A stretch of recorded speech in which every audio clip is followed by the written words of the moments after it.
want to watch, man. Either Ghost Protocol or Rogue Nation. I don't know, man. This is tough. Or even Fallout. That's also tough. Still.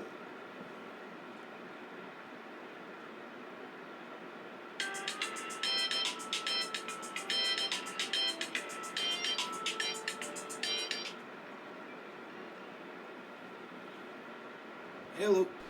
Good evening, Mr.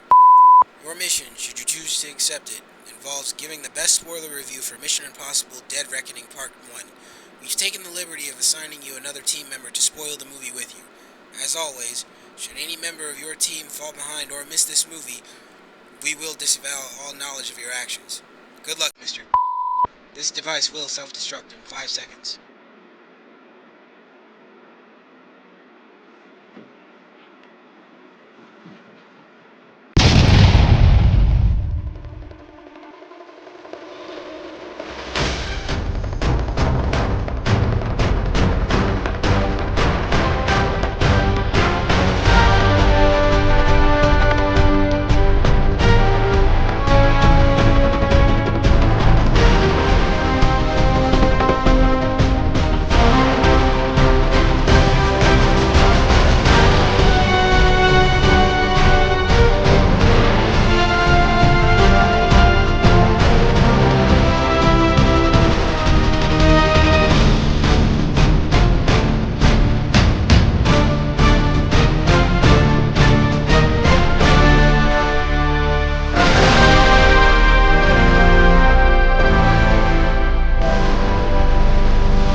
Mission Impossible Dead Reckoning Part 1.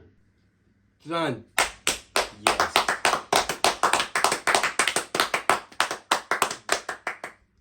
This is how you do an action movie. Yes. That's how it's done. Say what you want about Tom Cruise. I don't give a shit. This man knows You can hate how... him all you fucking want. You have but to...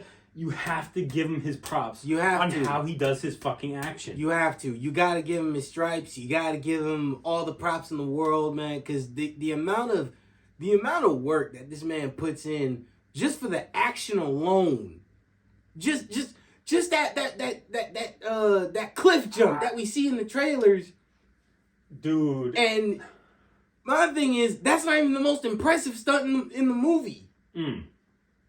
But yo, I did hear that that cliff jump was one of the most difficult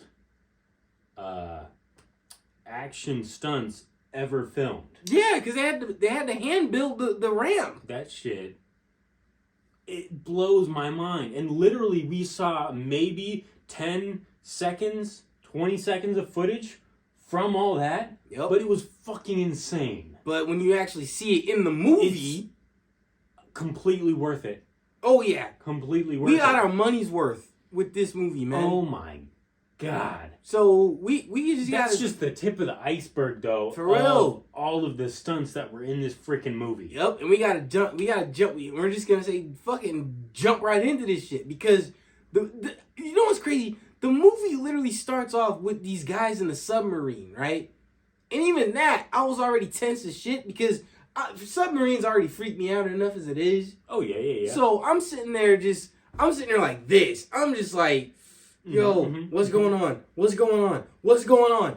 And so the tension was just getting racked up more and more and more. And it just came to an all-out like explosion of just like, oh my God. When they revealed that the AI in this shit was fucking with them the whole time. Man. The AI villain in this movie is the biggest threat that they have ever faced in all of the Mission Impossible movies. Oh, absolutely, man. Not just the dude Gabriel, it's just the AI itself. Dude. The AI itself. The puppet dude is what I'm going to call him. He was a fucking puppet. Oh, yeah, he's a puppet. I wasn't feeling him, to be honest. I wasn't really feeling him. I'm not gonna lie. I was kind of iffy on him. I fucked with him. He was a smooth motherfucker, man. He was a smooth mother. Just the way that he was carrying himself and the way he was just walking in the room and be like, yeah, so what's up? You know what I'm saying? All right. You must be this party. I'm like, nah, I mean, nah, but here's the thing. I know that you cheating on your wife, you got a daughter, and you'd be doing this shit to this mistress, and I'm just like, what? But that's the thing. That was the puppet behind him. Right, exactly. That wasn't him. No. That was the AI feeding it to him. Yeah, exactly. Which, dude. But it's just the way that he was doing it. That I was just like, oh, it was great. Like, yeah. Okay. I'll give it to him. Like he was just smooth as shit, and it was crazy is that I think he started to kind of get a mind of his own a little bit near the end, on the train when he started like offing everybody. That was like, you'll betray me later, and I'm like, what, and so after that. After we see the submarine shit, we see Tom Cruise and them doing their thing, and it's just he's in Abu Dhabi with the crew, and because they just found out Ilsa Faust had betrayed them, and I'm just like, yo, first of all, that whole shit with the sandstorm and with Ilsa, which I'm gonna just say it right now, Rebecca Ferguson. Fine as hell. Yeah, there you go. Real fine as hell. Like, still fine as hell. That's Lady Jessica right there, you know what I'm saying? But, oh, man. But anyway, she's a badass in this shit, too, man. Like, I'm not gonna lie, man. There was a point where I thought she was dead.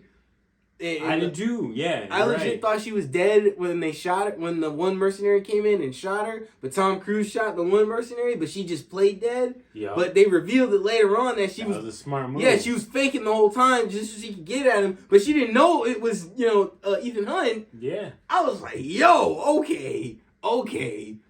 And of course, he got her. He got the one half of the key, and he put her on his horse. And he said, hey, you're dead. Stay dead. Go. And I'm just like, yeah, man.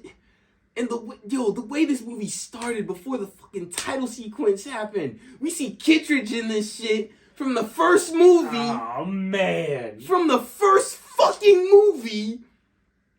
And I'm just sitting there like, I can't believe this man is really in this shit. I can't believe he's still on some fuck shit as usual. Yep. And I can't believe... I couldn't believe the way that Ethan just got in that room where Kittredge was in. Mm-hmm.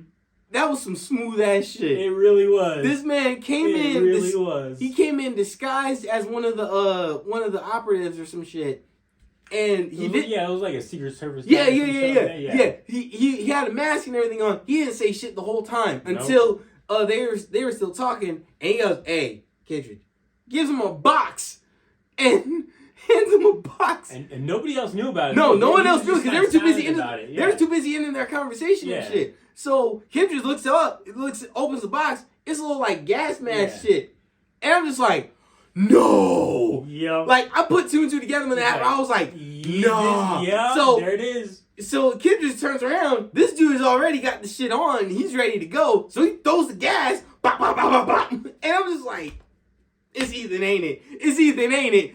He just goes, bah, bah, bah. I was like, yo, sick, I see. Yeah. That's him. That's him. I was in there like, he's always two steps ahead of everybody, man. That's right. He's always two steps ahead. And I fucks with that shit, man. I fucked with that. And of course we get that conversation in there, and I was just like, yo, Kittredge is just still, and then of course, after the conversation, this is what really got me. Kittredge gets on the phone because he was like, "Yo, if I don't pick that up, we're gonna have company here in a couple of minutes or a couple of seconds."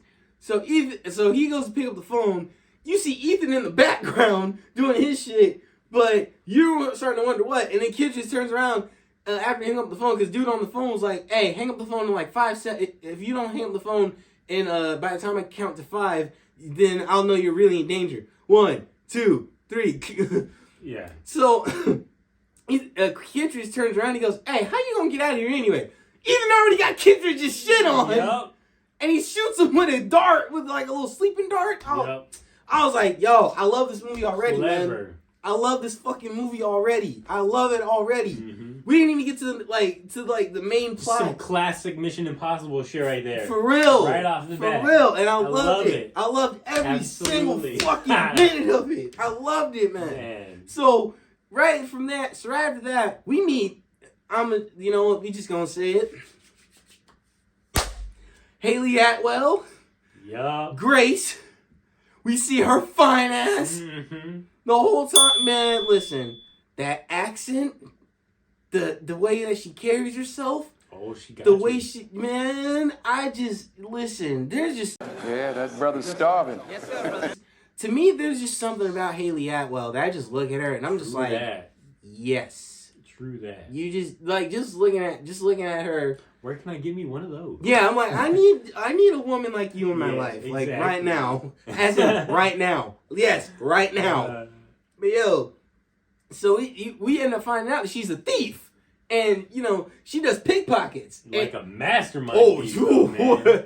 she listen. Like a She would magician put thief. Or yeah, something seriously. Like that. She would put magicians to Moves shame. with it. She would put magicians to shame with the way she be pulling off pickpockets, man. Mhm. And Ethan even got her. Well, I wouldn't say Ethan got her beat, but he's on her level. Yeah. Cause true. he got the key from her, and he was even like doing little magic shit like he did in the first movie with the little knockless and shit. Yeah. I was like, yo, Yeah. yes, absolutely. So of course, this is a little running gag with us where we count how long does it Oh take my god. Okay. Yeah. in the movie. Every movie he has a running scene. has at least one or But- two running scenes. From the start of the movie to the first running scene. Mm-hmm. How long does it take? It wasn't more than 30 minutes. No. I'd say 20 minutes at the least. I'd say At that the I would most. say at least 15, 20 minutes. Yeah. 15, 20 minutes. had This to man have was been. running because they were in Abu Dhabi. Yep. And they're at the airport. They're trying to Airport hunt scene. him. They're trying to look for him. And the AI is already fucking with them and shit. So it's like, yo, Yeah. what the fuck is happening here? And this is what, and no joke, this is what really made me love the puppet motherfucker in this shit. You find out he's someone from Ethan's past. So he's killed somebody that Ethan cared about deeply before. Yep. So I'm just sitting there like, oh shit. So the stakes in this shit, it's way higher than it's ever been. You know what I mean? That's like, true. That's why, Lane was cool in both Rogue Nation and Fallout, but I'm like, okay, but this dude, he's a completely different breed. Yeah. So Dude was a fucking ghost. yeah, and that's Literally. And again, that's why I fucked with him. Other than the fact that he was a ghost and he was smooth about it. But okay, we got personal ties here, so we gonna make this is more personal than ever. So after we deal with Grace ends up in Rome, which this fucking part right here. After Grace gets arrested and shit, they try to get her out. And they're like, hey, your lawyer's here. Ethan is already in that bitch as her lawyer. And so they end up having to go on the run because the people that's chasing Ethan, they're trying to go after him. And then, of course, you got people coming after Grace. But you get got another fine woman here. Fucking Oh, yeah, there is. Pom Clemente, Yeah. who is... Yes, there is. Oh, my God, listen. Hey, man, I'm all ears. Go ahead. Pom Clemente in this movie, man. I think this is the finest she's ever looked in a movie. Mm-hmm.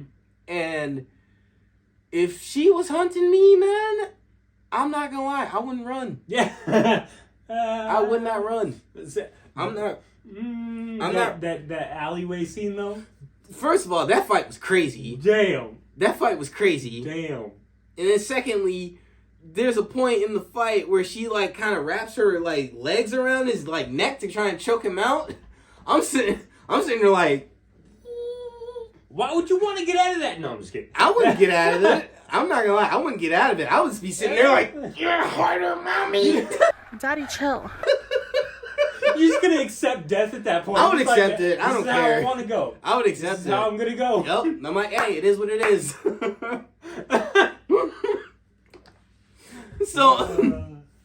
So, yo, but that fight was crazy because, Man. yo, like like I said, the tension in this movie is racking up, racking up, racking up. Honestly, it never lets up. No! It never lets up. It never takes its foot off your neck or anything like that, man. And it keeps going. Even at the end of the movie, there's no let up. Nope. Because that At train, all. it's the train shit, man. The amount of shit that they pulled with the train shit was insane.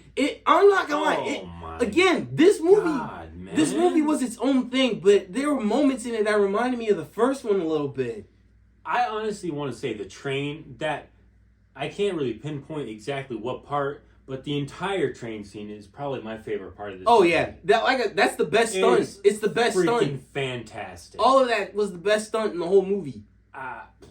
All of it, from the train fight with the puppet dude and Ethan to when the bridge gets blown up and in like one cart, bop, done. One cart, done, bop, done. And you see each time they were jumping from car to car, the tension was like, oh shit. Shit. And no joke, there were shots in that part that reminded me of Uncharted. In the game. Yeah. Like the game, not the movie. No. The game, yeah. Yeah, I think particularly Uncharted 2. That's the one where you start off in the train, right? Yeah. So I'm just sitting there like the whole movie, like that part in particular, I'm sitting there like it had you on edge. Like and at one point in one of the carts, I think it was the dining cafe in the kitchen or something. The gas. Oh yeah, when they were going climbing up through the kitchen. Yeah, and one of the gas pipes broke. Yeah, it broke, and the open fire just gets hit. I'm like, yo, once that oxygen is like not there anymore, boom, and that's what happened. Boom, I was like, oh shit, you know what I mean? And, yeah. But yo, man, listen, this whole movie, man, this whole movie was insane right here.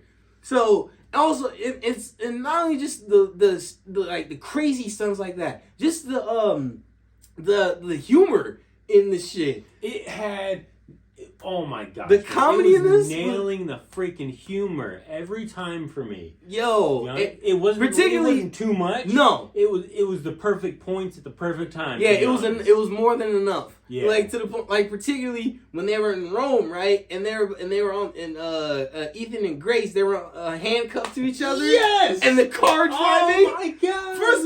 First of all, that was tight. Like that was tight as shit.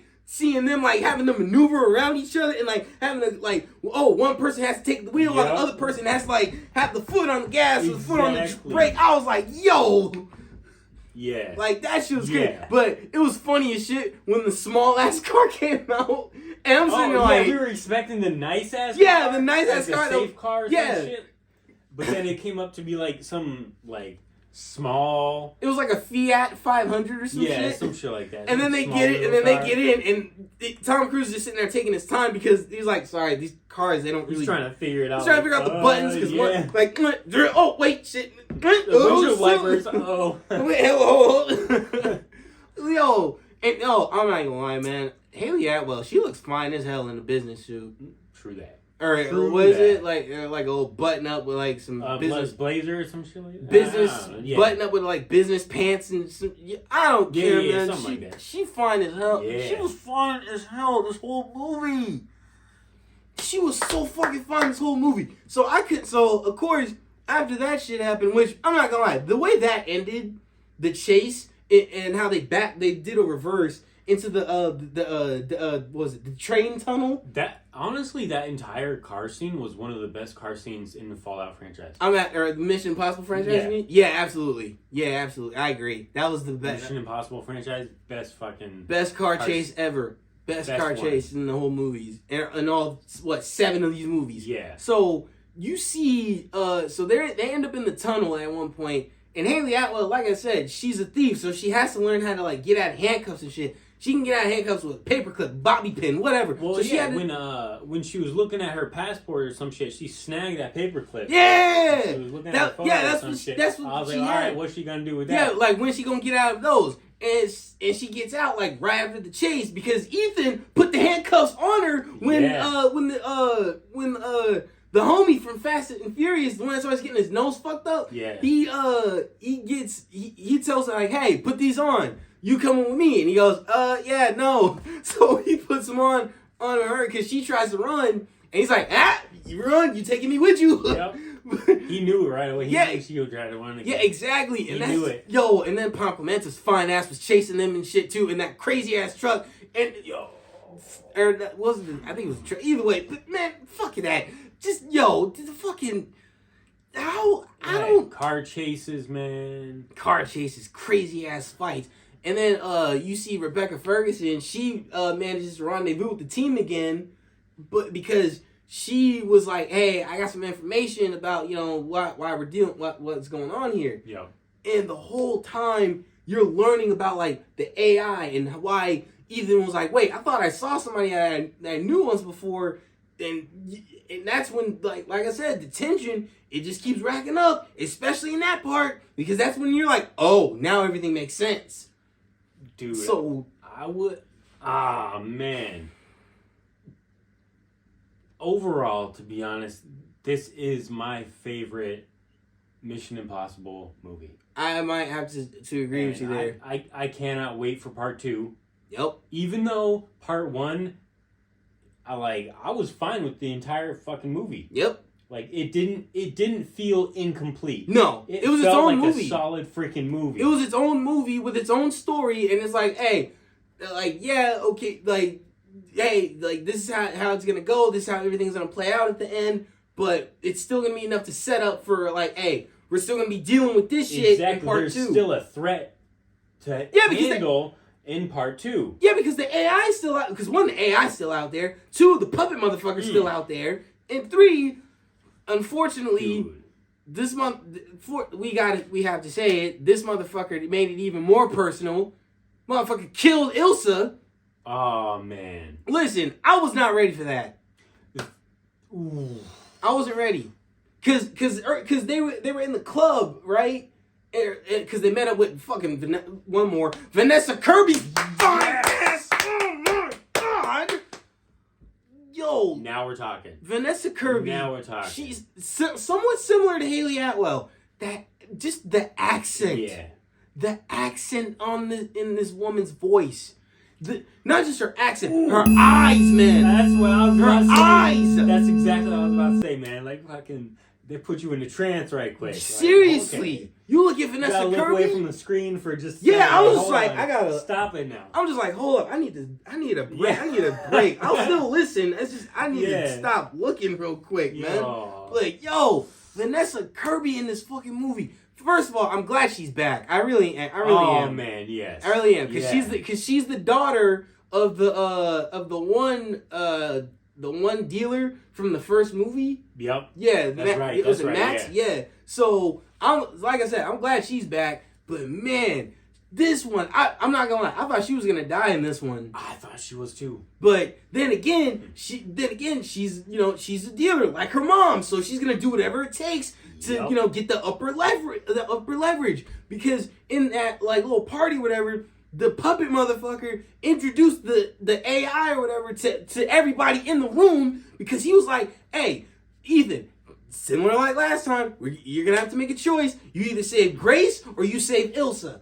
See, that's the thing that I think I saw is the puppet motherfucker wasn't making the choices. Nope. The AI literally was seeing all the possible choices that could have gone on. Yeah. And was letting everybody else know through him what's going to happen. Yep. Because everything that did happen is exactly what that AI, through the puppet guy, said would happen. Exactly. Like Luther said it best. We're basically fighting an algorithm now. That's exactly. When he said that shit, I was like, this is going to be a serious fucking threat. Yeah, and this is going to be He knew what was up. Yeah, this is going to be the toughest fight against a villain that we've ever seen.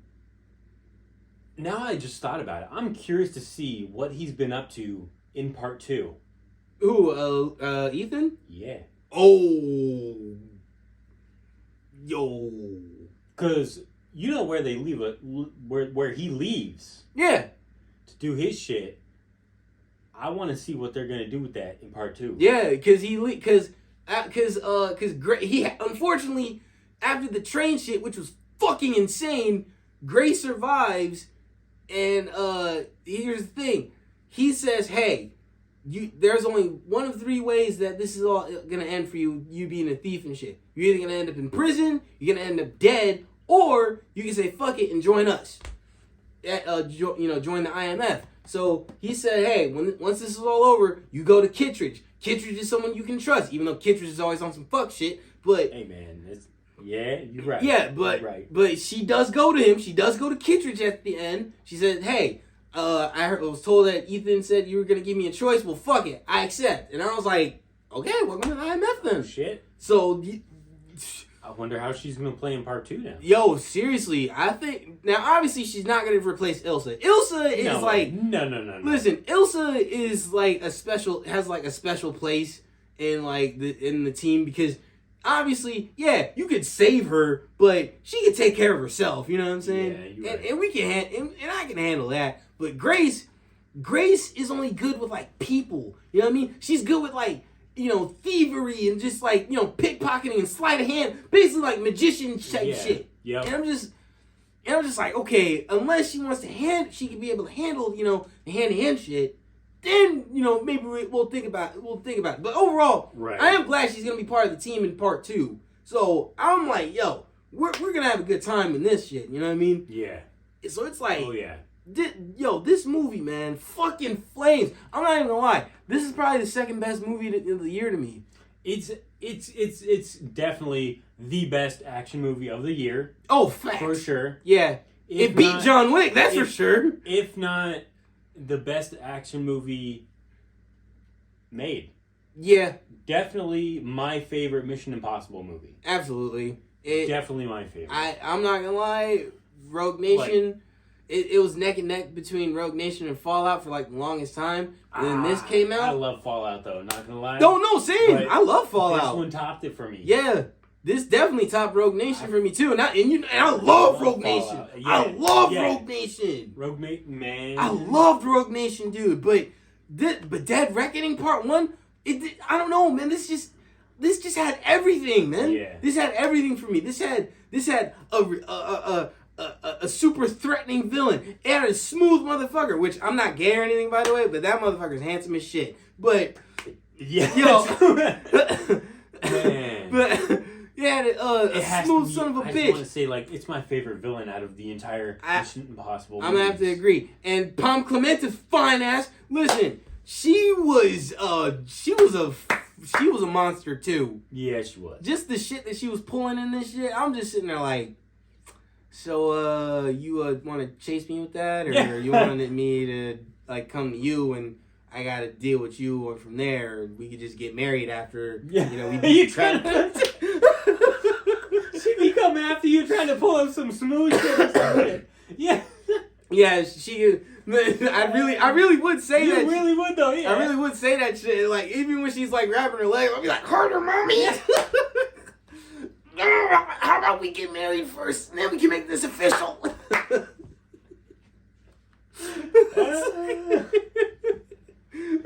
Yeah, freak ass. I can't blame you though. I can't blame you. Hey, listen. Man. She is her. Is Pom and Haley. My freak ass.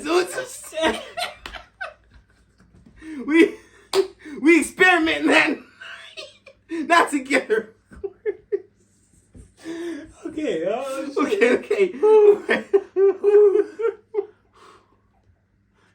Alright. Yo, how'd you?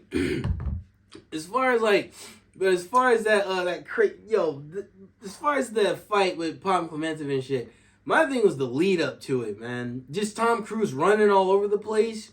Yeah. And you to the point where the AI is fucking with the comms and Benji's yo, man, dude, that really fucked with me.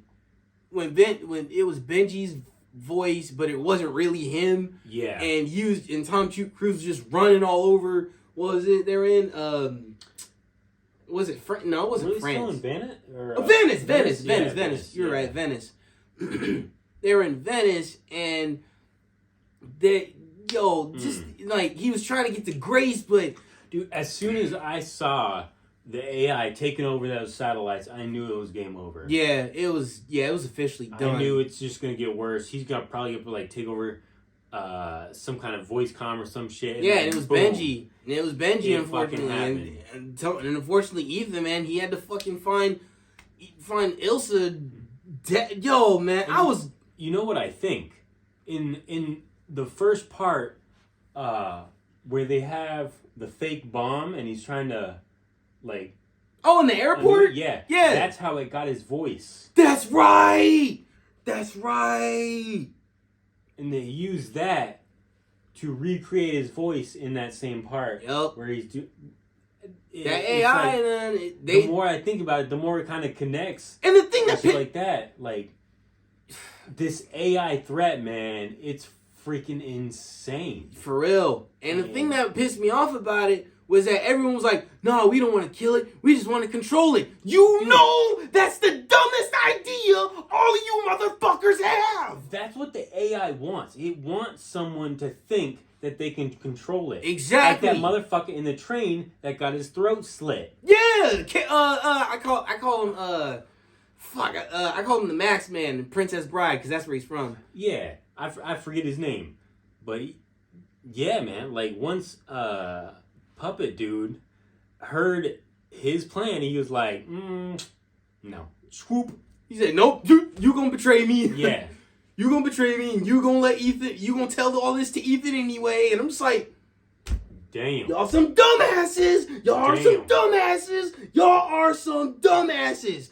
I'm with Ethan in the whole movie. This is why I always fuck with Ethan. Ethan is always the smartest one in the room. The whole movie, Ethan was like, nah, we want to kill this shit. And I'm like, you damn right we gonna kill this shit. Yeah, he knows in the whole in the whole of it, it's not gonna be good no matter what. No matter who has it, no matter what you try to do with it, nothing good's gonna come from it. Exactly.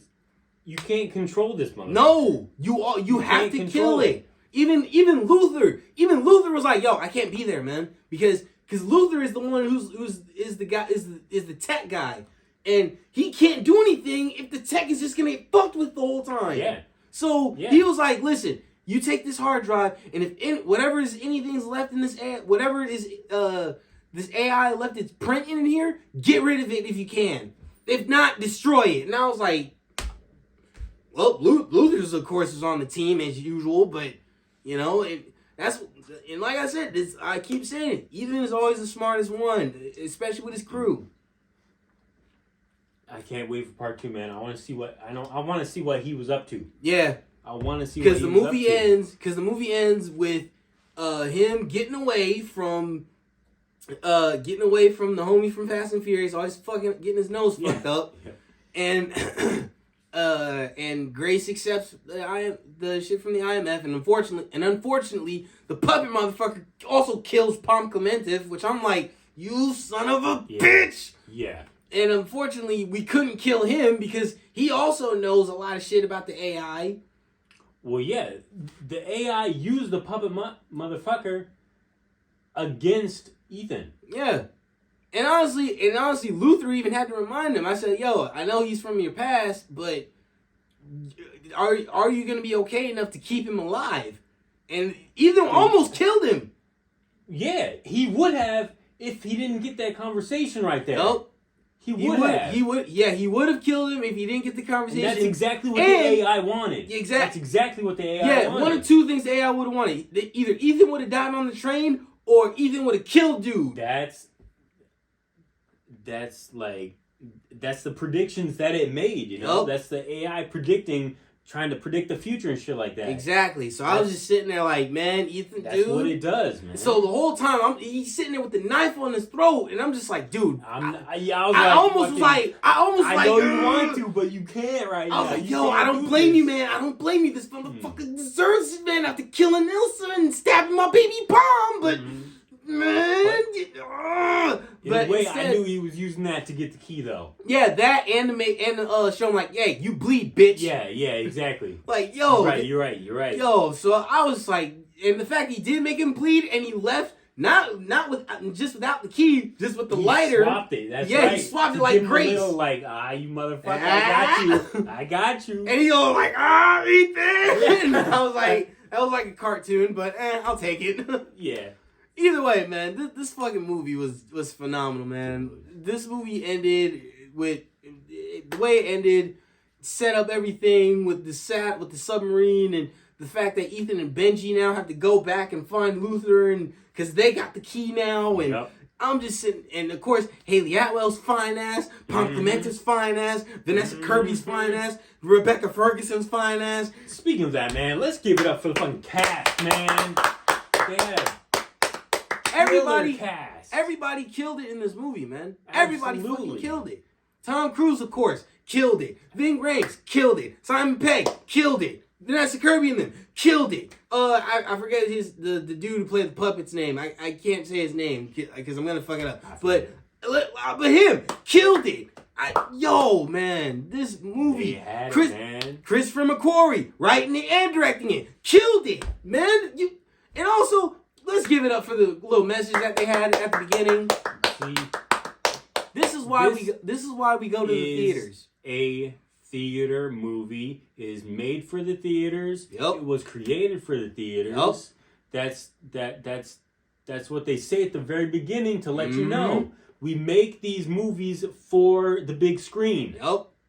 Especially with the stunts that they be pulling off. That's what all their hard work is for, to be experienced in that environment. Yep. In that loud, that big screen, that they just with a awesome audience and shit, man. You just gotta experience that. You have to. And the loud ass speaker with the big ass screen, with dope audience members. You know what I mean? You both are literally just sitting there, just like, oh shit, I'm telling you, that's exactly how I felt in that train scene. Like fucking, for real, especially with the tunnel, man. Oh, that was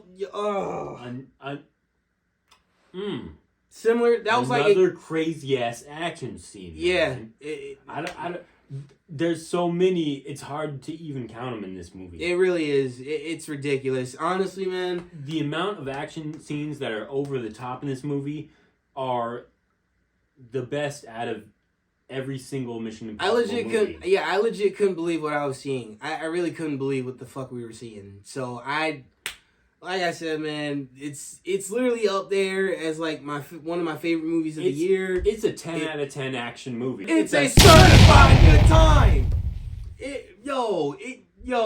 This fucking movie, man, absolutely is. That's what I can't sing my praises for this movie high enough or loud enough. You know what I mean? So that's all. I guess. What else is there to say, man? Like, you're right. Movie was freaking. It was it. It was killer. That's what it is. It was action packed. Fucking amazing. All right, guys. Hey, man. Mission Impossible: Dead Reckoning Part 1. How'd y'all feel about the movie, man? Were y'all feeling this movie? Your mission, should you choose to accept it, is to like the video, comment down below, share the shit with your friends, and of course, you guys, subscribe to the channel.